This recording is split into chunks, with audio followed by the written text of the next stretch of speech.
Jadi Mbak Mona, Anda kan sedang melakukan penelitian dan hipotesa Anda adalah ijazahnya Pak Jokowi tidak ada, bukannya palsu atau asli ya, ijazahnya tidak ada. Lalu tanda tanya. Lalu kemudian kemarin KIP sudah ketuk palu. Kalau misalnya KPU, bukan kalau ya, sudah memerintahkan KPU untuk memberikan salinan kepada Anda sebagai pihak pemohon. Pertanyaannya, kalau salinan ijazah Pak Jokowi sudah terima, apa yang akan Anda lakukan pertama kali? Pasti yang pertama, karena ini aku minta untuk publik, ini kuserahkan ke publik. Siapapun publik silakan mengaksesnya.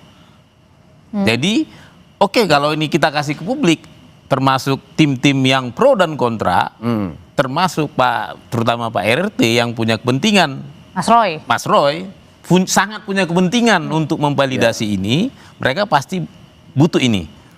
Nah, buat Anda apa kalau gitu untungnya? Lah, saya nanti akan masuk ke tahap sebenarnya ini sudah saya uji di Mahkamah Konstitusi. Ya, artinya tanpa dapat 9 ini pun aku sudah tahu bahwa tidak ada pernah autentikasi sesuai dengan Undang-Undang Karsipan. Tadinya kan aku minta 2 ini, Mbak, ijazahnya dan berita acara verifikasi, klarifikasi dan autentikasinya. Tapi ternyata oleh KPU hanya punya data verifikasi. Jadi ijazah fotokopi ini belum diklarifikasi dan belum diautentikasi sesuai Undang-Undang Karsipan. Artinya ada maladministrasi di sini. Ada gap antara fotokopi ijazah dengan asli, tidak ada yang ketemu. Atau lebih kasarnya begini, belum ada badan publik yang pernah melihat ijazah asli beliau. Jadi Anda boleh jawab itu, Mbak. Nah, yang paling substansi gini. Karena ini kan yang terkait dengan Undang-Undang 14 2008 ini soal KIP ini kan, ini sudah merujuk pada hasil sidang KIP. Nah, sekarang begini. KPU pun akan menyerahkan dokumen itu kepada Mas Bonatua, itu hanya dokumen salinan kan, bukan ijazah asli. Jadi hanya fotokopi ijazah yang dilegalisasi. Ada cap stempel. Dan tidak ditutup-tutupi. Ya, nggak ditutup-tutupi, itu akan diserahkan. Nah, pertanyaannya memang di dalam Undang-Undang Politik tahun 2017 kemarin itu kan bunyinya itu ijazah itu legalisasi lalu kemudian verifikasi. Bukan autentifikasi. Jadi PKPU itu bunyinya itu adalah verifikasi faktual lapangan. Jadi ijazah fotokopi yang dilegalisasi itu di store di KPU itu sudah sesuai. Nah, sekarang tugas KPU memastikan bahwa ijazah itu ada. Nah, itu kan yang dokumen yang mau diminta oleh Mas Bona. Nah, pertanyaannya adalah apakah ijazah aslinya itu yang ada di Pak Jokowi yang sekarang ada di Polda itu otentik, asli benar-benar atau enggak? Kan itu pertanyaannya. Nah, itu tidak akan menjawab apa yang menjadi case di KIP karena beliau akan terima nanti hanya dalam bentuk fotokopi dari salinan. Meskipun tadi kata Bang Bona bilang salinan yang diserahkan dari KPU yang sudah dilegalisir juga akan dipersilahkan ketika tersangka Roy. Dan itu hanya fotokopi legalisasi kan. Nah, sekarang problemnya adalah kalaupun itu nanti dibuka lalu kemudian Mas Roy Suryo CS melihat itu enggak ada dampaknya karena ijazah asli itu ada di penyidik hari ini di Polda. Itu yang harus diuji, bukan yang dari KPU. Jadi maksud saya tadi kenapa saya katakan nggak ada pengaruh sama sekali terhadap kasus palsu atau asli, nggak ada karena itu juga fotokopi kan, fotokopi yang ada legalisasinya. Mungkin bisa komunikan. Artinya gini. Saya boleh boleh Pak. Nanti Bang Bona. Ya, silakan Pak. Saya kebetulan ini baterainya lowbat nanti malah putus tiba-tiba. Jadi begini, menurut saya. Pertama, saya terima kasih sama Bonatua dan kawan-kawan ya, dengan mengakses ini paling tidak sudah jelas status informasi salinan itu terbuka. Kedua, saya kan lihat juga prosesnya itu juga kemudian kan diminta tahapan-tahapannya sampai verifikasi dan ditemukan bahwa ternyata berdasarkan undang-undang selama ini untuk kasus pendaftaran itu berkaitan dengan ijazah tidak pernah sampai ada autentifikasi. Salahkah KPU kalau tidak sampai autentifikasi? Ya tidak salah juga KPU. Ya, karena hanya verifikasi bunyinya. Ya, nah tapi ini kan feedback. Ini yang dibilang oleh Bonatua tadi bahwa sebetulnya ini ada manfaat publik. Bahwa ke depan dia harus perbaiki. Ini presiden yang kita tanggung jawab. Saya nggak menuduh bahwa itu pasti palsu ya, tidak. Sama sekali saya tidak memiliki pretensi apapun tentang keaslian karena tidak sampai tahap autentifikasi. Nah, adapun kasus pidana inilah nanti yang akan masuk ke wilayah pengadilan. Andai kata memang sampai masuk pengadilan, tentunya di sana sampai tahap autentifikasi. Nah, kalau itu sudah hal yang lain ya, menurut saya kita lihat aja nanti ya, mungkin Mas Andi dan kawan-kawan bagaimana proses di peradilan itu. Saya juga no opinion loh untuk mengatakan pasti ini palsu atau apa. Menduga aja saya merasa tidak punya cukup reason untuk menduga. Kalau ini pertanyaannya Pak Alamsyah, kalau ini pertanyaannya akhirnya KIP sampai memerintahkan untuk membuka salinan ijazah Pak Jokowi karena ini dianggap sebagai informasi sebagai informasi yang terbuka ya, dan bagian sebagai keterbukaan informasi publik juga. Nah, pertanyaannya apakah Komisi Pemilihan Umum ini bisa disebut sudah melakukan kesalahan atau kelalaian? Namanya kalau hukuman itu kan yang namanya, walaupun tidak menghukum kayak pidana, kalau sampai sesuatu itu sengketa diputus di Komisi Informasi karena beralasan, maka ya berarti ada kesalahan. Nah, sebagai pejabat publik, para pimpinan KPU kalau masih punya etik, saya yakin kesalahan bagian mana sebenarnya? Ya kesalahan bahwa memutuskan sesuatu tidak sesuai undang-undang. Karena yang sudah diputuskan oleh Komisi Informasi bahwa undang-undangnya harus terbuka gitu ya. Tapi kalau salah itu jangan kemudian kita anggap punya niat jahat, itu urusan lain lagi.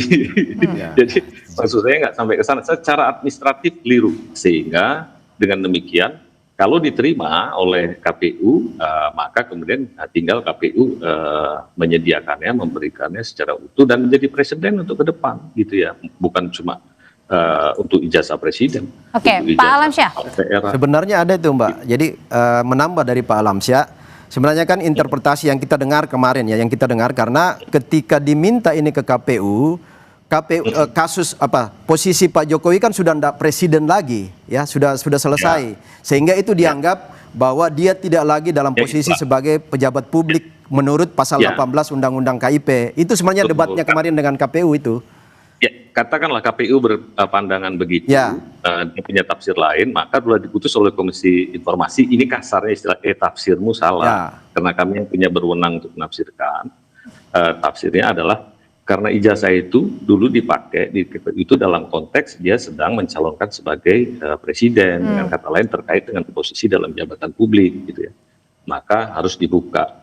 Ya, wajar saja KPU kalau menafsirkan salah ya, justru kan Komisi Informasi itu tepat memutus untuk sesuatu yang benarnya macam apa. Tapi Pak Alamsyah, Anda sebagai Anda adalah mantan ketua KIP juga, pernah nggak sih Anda menangani kasus yang kurang lebih hampir sama lah, akhirnya berkaitan dengan KPU, terus kemudian meminta untuk ijazah atau semacamnya dokumen-dokumen ini, sehingga akhirnya terjadilah peristiwa yang kurang lebih hampir sama sekarang?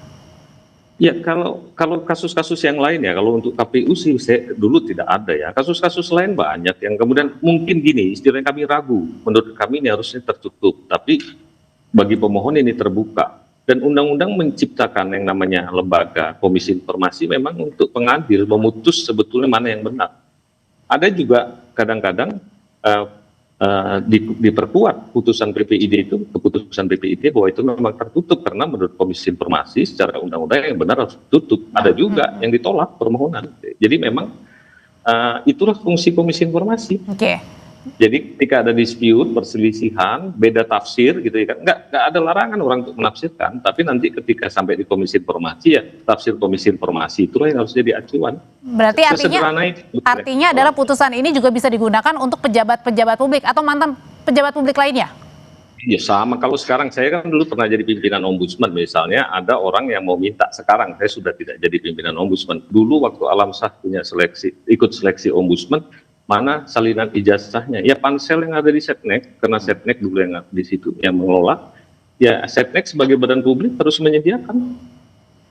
Kasih saja salinan ijazah saya itu gitu kan. Dan ini kan sudah jadi presiden ya, sudah diputus oleh Komisi Informasi. Nah, ini mungkin jadi kita akan sampai pada tahap tidak lagi berselisih tentang salinan ijazah ini ya. Jadi mungkin sedikit Bu Audrey. Ya. Mungkin ya bagus nih Pak Alamsyah dan tadi Bung Bonatua. Jadi ini sebenarnya pembelajaran terhadap proses politik kita ke depan. Jadi misalnya soal undang-undang politik termasuk nanti rujukan PKPU itu sudah harus bunyi. Misalnya bukan saja proses verifikasi faktual, tetapi proses autentifikasi pun seperti yang dimaksud oleh Pak Bonatua tadi bisa masuk ke undang-undang kita nanti, sehingga nggak akan ada lagi debat-debat seperti ini, nggak ada lagi fitnah-fitnah untuk menuduh seorang presiden itu memalsukan ijazah. Itu penting sebenarnya. Ini poin penting dari proses keterbukaan informasi publik ini. Oke, kalau Ya, gitu Bang betul. Bonatua sebenarnya balik lagi ke pertanyaan awal. Kalau misalnya sudah diberikan, apa yang akan Anda lakukan? Anda dulu deh. Ya, baik. Terima kasih. Jadi yang saya peroleh itu data paling tidak data sekunder. Di atasnya ada primer dan ada asli. Jadi ini semua punya level analisis yang berbeda. Saya kurang sepakat juga dengan Bang David tadi. Kalau saya dapat data sekunder fotokopi bukan berarti tidak bisa dianalisis. Kita bisa analisis PON. Kita bisa analisis tanda tangan. Ya kan? Kita bisa analisis itu nama-nama yang ada informasi yang di dalam itu kita bisa analisis. Maksudnya adalah Anda mencocokkan benar atau enggak? Kalau perlu Anda telepon ke yang bersangkutan gitu. Terus misalnya ini sederhana saja, analisis sederhana, analisis legalisir ya. Itu kan saya punya 5 spesimen tanda tangan dekan yang melegalisir berbeda-beda. Ada 3 itu yang legalisir saja. Itu kan bisa di cross check dengan orang-orang yang melegalisir di tahun yang sama, tanggal yang sama bila perlu. Sama nggak spesimennya? Untuk apa itu kemudian? Kalau Ya, identifikasi apakah ijazahnya asli apa? fotokopinya, apakah fotokopinya asli atau tidak? Itu lagi nih permasalahan. Oke. Ya kalau itu batas dugaan lah nanti ya. Jadi istilahnya Mas Bona akan bisa melihat dugaan apakah ada dugaan tidak sama, tidak identik atau identik, batasnya itu loh mungkin. Oke, tapi kalau misalnya balik lagi ketika misalnya ada yang mempertanyakan misalnya, wah jangan-jangan Bang Bona ini ada di kubu Mas Roy, sebenarnya Anda ada kepentingan atau enggak nih? Saya dari awal dikit lah. Apa ya, mungkin di TV ini juga ya, Kompas ya waktu itu. Saya ceritakan gamblang awal saya pertemuan dengan beliau. Saya baru kenal beliau itu pertengahan Agustus, Mas Roy. Awal September saya ketemu dengan Bang Rismon dan pertengahan November saya ketemu Bu Tifa, Dr. Tifa. Oh ini menjadi TSK semua? Iya, artinya kami ini satu pihak, satu sisi di dalam hal penelitian ilmiah. Karena mereka mengakui sebagai peneliti, saya peneliti, tentu kami sama dong. Berbeda dengan Bang David dan kawan-kawan. Kan tidak ada yang peneliti. Seandainya tadi mereka juga bilang peneliti, saya kan ketemu ke mereka juga. Kami kan akan berkolaborasi data. Sesama peneliti itu biasanya paling nyambung tuh kalau bicara data. Masalah analisis bisa beda-beda. Masalah kesimpulan lagi pasti berbeda. Nah, kami ini berkepentingan dalam data. Artinya kepentingan saya jelas di sini penelitian. Walaupun terus terang kita kan manusia ini kan hidup di sana ini kan banyak entitas. Entitas saya dalam hal ini adalah sebagai peneliti. Makanya tadi saya bilang, saya masih lebih memberi apresiasi pada Bang Bonatua ini karena memang tahapan-tahapan nilai-nilai akademis itu sebagai peneliti itu clear ya. Ada hipotesa itu kan dugaan awal. Meskipun tadi ketemu juga dengan para ya, itu ketemu pada titik berikut. Kemudian ada variabel-variabel. Kan kalau dalam penelitian itu ada hipotesa, HO-nya apa, HA-nya apa. Variabel independennya apa, variabel dependennya apa, variabel yang mempengaruhi secara bebas itu apa. Kan itu semua. Nah, teman-teman Roy Cez kan tidak melakukan hal-hal itu, langsung nuduh. Padahal terbukti bahwa setelah menuduh bahwa ijazah Pak Jokowi palsu baru mencari dokumen ke KPU. Kan itu yang terjadi kemarin. Ketika kami juga debat di sini bersama Mas Roy Suryo, dia baru mengatakan saya sudah dapat ini dari KPU. Padahal kan dia sudah dilaporin karena kesimpulan di depan baru data di belakang. Nah, kalau Mas Bonatua dugaan awal hipotesa di depan, mencari data sebelum mengatakan ini ada atau tidak ijazah, kan itu problem. Jadi beda, sangat berbeda, sehingga saya katakan saya masih lebih memberi apresiasi kepada Bung Bonatua karena tahapan itu clear. Dan putusan KIP juga ini tidak memengaruhi kasus. Tidak ada pengaruh karena keputusan KIP pasal 46 itu hanya 2, yaitu sebuah dokumen itu dikecualikan atau tidak dikecualikan. Artinya kalau tidak dikecualikan berarti publik bisa mengakses. Kan hanya itu 2 keputusan KIP.